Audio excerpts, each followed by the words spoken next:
Elle est fondatrice des Attentions de Sonia. Sonia Emana, d'origine camerounaise, se définit comme étant une entrepreneuse recentrée. D'accord? Après avoir complété ses études en gestion des organisations à l'Université catholique de Lille, puis un master en stratégie des organisations à l'ESSEC, Executive Business School de Paris, elle a consacré plus d'une décennie dans le conseil en services informatiques auprès de grandes entreprises françaises.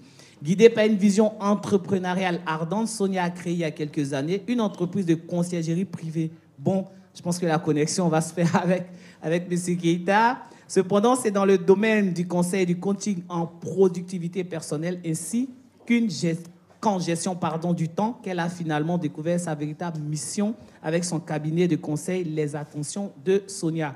Ces choix professionnels trouvent leur fondement dans une question cruciale. Pourquoi se focaliser sur la productivité personnelle de la gestion du temps? Mesdames et messieurs, merci de recevoir Madame Sonia et Nama pour sa présentation.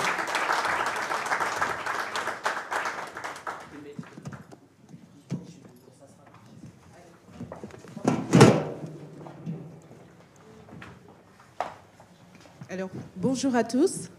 Merci Alain Thiba pour cette présentation. Donc, moi aujourd'hui, la thématique que je vais présenter, c'est la question de savoir...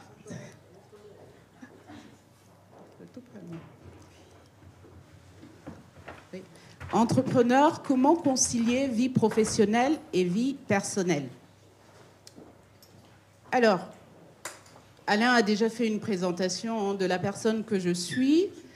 Je veux juste rajouter à ça le fait que je sois également auteur. J'ai écrit un livre qui s'appelle « De l'idée à l'action » pour donner comme ça des billes aux personnes qui démarrent des projets en termes d'organisation, d'outils pour s'organiser au quotidien. J'aimerais vous dire que je suis tombée dans la productivité quand j'étais toute petite, mais c'est totalement faux. J'ai découvert la littérature de la gestion du temps, de la productivité, il y a une quinzaine d'années à peu près. Je me définis personnellement comme quelqu'un de paresseux. J'étais dormeuse, j'étais assez distraite, à tel point que mes parents s'inquiétaient vraiment pour moi. Si je me suis intéressée à cette littérature-là, c'est vraiment parce que j'ambitionnais de bien faire les choses, de les faire rapidement. Et j'ai toujours cherché le moyen, les tips, les astuces de bien les faire. Et c'est comme ça que je me retrouve dans la gestion du temps, la productivité. Et aujourd'hui, je suis experte en productivité personnelle. Je suis coach, consultante, formatrice également. Donc, je forme des entreprises à l'efficacité au travail, notamment en Afrique et puis en France. Alors, le travail occupe une place importante dans nos vies puisque nous y passons toutes nos journées. Nous sommes ici entrepreneurs, porteurs de projets, donc on travaille énormément. Et ça, c'est tout à fait normal parce qu'on a des projets, donc il faut qu'on puisse s'y investir pour pouvoir développer nos différentes entreprises. Alors, moi, j'aimerais, à travers cette masterclass, faire comprendre réellement la notion d'équilibre entre vie professionnelle et vie personnelle, de voir avec vous, d'identifier quels sont les défis et les obstacles auxquels on est souvent confronté quand on veut comme ça avoir cet équilibre-là, et puis proposer des conseils, des petites stratégies pour améliorer cet équilibre. Alors, si vous devez retenir quelque chose, parce qu'aujourd'hui, on en entend beaucoup parler, c'est vraiment un effet de mode, on parle beaucoup de conciliation de vie professionnelle et de vie familiale. Donc, si vous devez retenir une définition aujourd'hui, ce serait celle-là, celle de dire que l'équilibre entre la vie professionnelle et la vie personnelle est votre capacité à gérer efficacement les contraintes, les responsabilités de votre travail, tout en maintenant de bonnes relations avec votre famille, vos amis et en prenant soin de votre santé et de votre bien-être. Tout un programme. Je ne sais pas vous, mais voilà, c'est assez riche. Donc, Je suis moi-même mère, épouse, entrepreneur, consultante. Je sais à quel point ça peut être compliqué. Je peux être la première à dire que ça relève du mythe. Mais c'est possible. Moi, ce que je dis toujours, c'est qu'il faut le penser en termes de dynamique, non pas quelque chose de statique. J'ai pris l'exemple ici d'une table et puis d'un vélo. Pourquoi? Parce que pour moi, la table, c'est quelque chose de statique, ça ne bouge pas. Le vélo, on est certes en équilibre, mais on va bouger. C'est comme ça qu'il faut voir l'équilibre entre la vie professionnelle et la vie personnelle, parce que en tant qu'entrepreneur, il y a des périodes où on va faire un focus sur un projet au détriment d'un autre, par exemple. Et on peut avoir à ce moment-là un domaine de sa vie qui sera un peu lésé. Ça, c'est tout à fait normal. Mais ce n'est pas quelque chose qui va s'éterniser. Ça ne va pas être récurrent. Donc, à un moment donné, on va reprendre nos bonnes habitudes et on va chercher à pouvoir s'équilibrer. Alors, 3 erreurs sont souvent commises lorsqu'on veut équilibrer justement ces 2 pans de sa vie. C'est l'absence de vision et d'objectifs clairs. Quand je parle ici de vision, je sais qu'en tant qu'entrepreneur, on parle beaucoup de mission de vie, de pourquoi. La plupart d'entre nous, on sait plus ou moins où on va à ce niveau-là. Mais ce qu'on a tendance à oublier, c'est que cette vision-là, on doit l'avoir également dans les autres domaines de nos vies. Quelle est la vision que vous avez pour votre famille? Quelle est la vision que vous avez pour, par exemple, votre bien-être? Est-ce que, voilà, nous sommes en fin d'année, il y a des projections à avoir par rapport à 2025. Comment vous vous voyez au niveau personnel? Et bien souvent, nous, en tant qu'entrepreneurs, on va garder le focus sur la vision de notre entreprise et on va laisser de côté tout ce qui a trait à notre bien-être et à notre vie personnelle. Et c'est une erreur. La deuxième des erreurs, c'est la mauvaise définition de ses priorités. La gestion du temps, c'est la gestion des priorités. Ça, il faut qu'on le sache. Et à partir du moment où on définit mal ses priorités, forcément, il y aura un déséquilibre quelque part. Il y a des personnes qui vont vous dire, moi, ma priorité, c'est ma famille. Mais à côté de ça, de 6h à 22h, elle travaille. C'est bien de travailler. C'est bien de développer son entreprise. Mais ça ne doit pas être au détriment de sa vie de famille. Qui plus est, si on dit à tout le monde que sa vie de famille est ce qui est de plus important pour soi. Donc, la mauvaise définition des priorités et bien sûr le manque d'organisation. On est entrepreneur, mais on a du mal à s'organiser. On a du mal à planifier ses journées. On a du mal à planifier ses semaines. On a du mal à se dire que voilà, je me lève le matin, je sais exactement ce que j'ai à faire.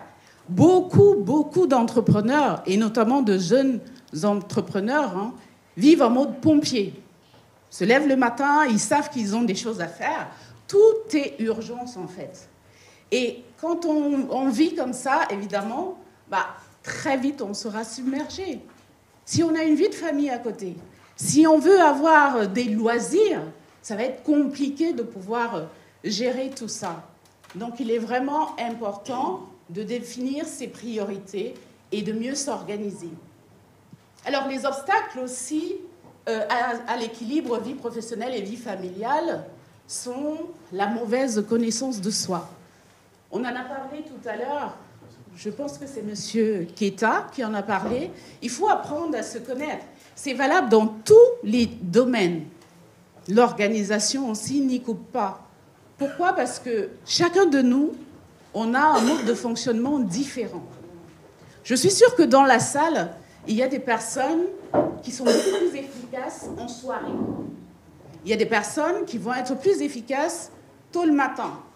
c'est lié au chronotype. Ça va être des personnes qui sont plutôt du type loup. Elles sont plus efficaces dans la soirée. Et alors, si vous ne savez pas comment vous fonctionnez, vous allez vous épuiser. Vous ne pouvez pas demander à quelqu'un de type qui a un chronotype de type loup, qui travaille tardivement, qui est efficace tard le soir, de travailler le matin. C'est pas du tout compatible avec son mode de fonctionnement. Donc ça, ce sont les bases à connaître. Apprendre à se connaître, apprendre à connaître son mode de fonctionnement. Alors, en tant qu'entrepreneur, la pression professionnelle est très, très, très forte. Avec les longues heures de travail, avec les différentes responsabilités qu'on peut avoir, ce qui fait que, voilà, on est tellement focus dans ce qu'on fait qu'on s'oublie soi-même. On oublie de se dégager du temps pour soi-même. Et comme je dis toujours, à un moment donné, il faut s'arracher du temps. Vraiment se l'arracher. Parce que personne ne viendra vous rajouter du temps. On n'a que 24 heures. Chacun de nous a 24 heures. Il y a des personnes qui arrivent à avoir une vie équilibrée et d'autres qui sont complètement submergées. Donc, cette pression-là va faire en sorte que, voilà, votre équilibre, finalement, va vaciller au quotidien. Les distractions. Et là, je fais vraiment le focus sur les technologies. Je sais, c'est la technologie qui a permis à ce qu'on soit connecté. C'est la technologie qui fait en sorte qu'aujourd'hui, l'information circule, mais en même temps, la technologie, aujourd'hui, vraiment, ça devient un véritable problème en termes de distraction. Si on ne fait pas attention, il y en a qui se lèvent le matin, ouvrent leur téléphone, allument leur téléphone, et puis passent toute la journée à scroller. Donc, faisons attention à nos smartphones qui sont, bien sûr, qui peuvent être une source d'inspiration dans le sens où on a beaucoup de choses à apprendre, mais de grâce, savoir aussi faire des pauses par rapport à ça. Moi, je dis toujours, coupez les notifications lorsque vous travaillez. Coupez le téléphone, coupez les notifications pour pouvoir être concentré dans ce que vous avez à faire. Personnellement, je n'ai aucune notification. Toujours en silencieux. C'est moi qui vais chercher l'information au moment où je le souhaite.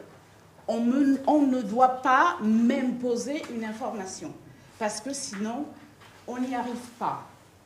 Donc, et le fait de devoir dire oui à toute sollicitation, bien sûr, en tant qu'entrepreneur, on est souvent sollicité, on a souvent, que ce soit au niveau personnel, que ce soit au niveau professionnel, mais c'est à chacun de nous de pouvoir mettre des limites, de dire ici, ça, c'est pas ma priorité du moment, donc on va voir ça plus tard. Si vous dites oui à tout, vous allez passer à côté de ce qui est réellement important pour vous. Il y a des personnes qui ont du mal à savoir dire non. Alors que moi, j'ai une phrase, c'est « Ne jamais laisser notre bouche surcharger notre dos ». À dire oui tout le temps, on se retrouve très vite submergé. Alors, quelques conseils pour vous permettre d'améliorer cet équilibre. La première des choses, c'est d'apprendre à prendre soin de soi. Ça passe par 3 choses. L'alimentation, le sommeil parce que, en tant qu'entrepreneur, il y a beaucoup d'entrepreneurs qui font des nuits blanches, se disent « oui, il faut que je travaille encore et encore ». Non, ça peut être à un moment donné contre-productif de travailler de la sorte. Il est plus opportun, parfois, de passer une bonne nuit de sommeil et puis de reprendre le travail le lendemain. Donc, pensez à votre sommeil. Pensez à faire une activité sportive au quotidien. Ce n'est pas seulement d'aller s'inscrire dans une salle. On peut très bien marcher. Moi, je marche tous les jours. J'essaye de marcher au moins 20-30 minutes. Je fais le ménage. C'est du sport, ça. C'est de l'activité physique.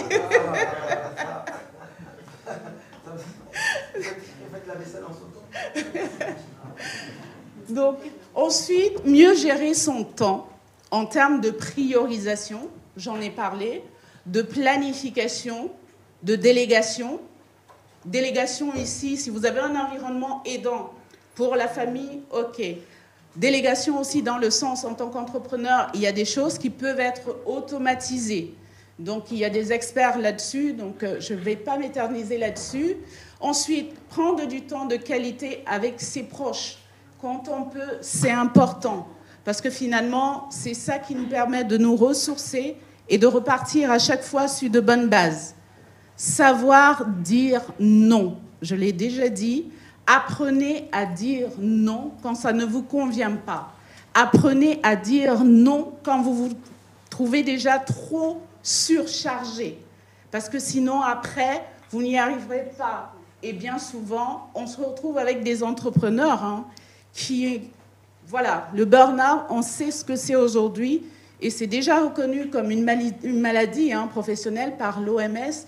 Donc, la surcharge, évitez au maximum en sachant dire non. Savoir se déconnecter de temps en temps de tout ce qui est outils numériques.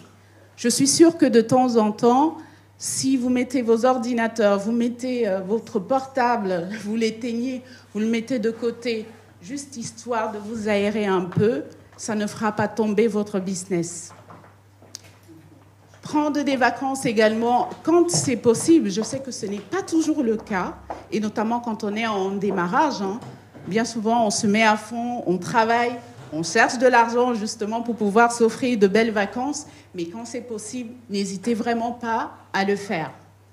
Donc voilà, pour la fin, je voulais partager avec vous 5 outils fondamentaux pour une meilleure organisation. Je pense que la boîte mail, tout le monde la connaît, mais c'est aussi un outil puissant quand on sait s'organiser, quand on sait l'organiser, de faire en sorte qu'on ne se retrouve pas submergé, parce qu'il y a des personnes qui ont des boîtes mail poubelles. Moi, j'appelle ça boîte mail poubelle, avec près de 1000, 2000 mails non lus et qui ne s'y retrouvent pas. C'est un outil qui vous aide au quotidien, mais qu'il faut pouvoir organiser. Également le bloc-notes. Toujours avoir un bloc-notes dans le sens où il faut noter tout ce qu'on peut avoir comme idée. On est ici aujourd'hui à cet événement, de pouvoir noter tout ce qu'on peut apprendre, parce que si vous ne notez pas, vous ne retenez pas. Ne faites pas... Notre cerveau n'est pas un ordinateur. Notre cerveau, il faut laisser de la place pour la créativité et non de stocker des choses inutiles. Donc, apprenez à noter, que ce soit sur un bloc-notes, que ce soit... Aujourd'hui, il y a beaucoup d'applications. Moi, j'appelle ça deuxième cerveau. Moi, j'ai un deuxième cerveau, c'est une application qui s'appelle Evernote, où je note tout, parce que j'ai pas envie de me surcharger, et ça me permet de garder le focus sur des choses qui sont intéressantes et importantes pour moi. Donc, ayez également un outil de stockage de vos fichiers, parce que moi, je vois des gens, il y a parfois, au regard de l'ordinateur de certaines personnes, il y a des fichiers partout. Je ne sais pas comment elles font pour s'en sortir, mais apprenez à stocker, apprenez à ranger tout ce qui est fichier numérique et à les stocker dans un outil dédié. Et bien sûr, l'agenda. Qu'est-ce qu'on ferait sans un agenda en tant qu'entrepreneur? La planification, pouvoir planifier, qu'elle soit stratégique à long terme ou qu'elle soit quotidienne, il est important de pouvoir planifier et de pouvoir avoir cet outil-là, qui est un outil assez puissant, qui est simple, mais puissant au quotidien pour vous décharger. Alors, la dernière des choses, et ça c'est mon slogan, c'est de vous dire, recentrez-vous sur des choses qui ont réellement de l'importance pour vous. Qu'est-ce qui est important pour vous aujourd'hui? Aujourd'hui, je pense que si vous êtes là, c'est parce que cette conférence, cet événement est important pour vous. Donc vous avez pris du temps, vous avez arraché du temps. Et il y a un thème que je n'aime pas. celui de dire « je n'ai pas le temps ». Je n'aime pas cette phrase parce que c'est à chacun de nous de trouver du temps. Utilisez plutôt la phrase « je prends le temps ». Aujourd'hui, chacun de nous avons pris le temps d'être ici pour assister à cet événement et c'est de notre responsabilité. Merci.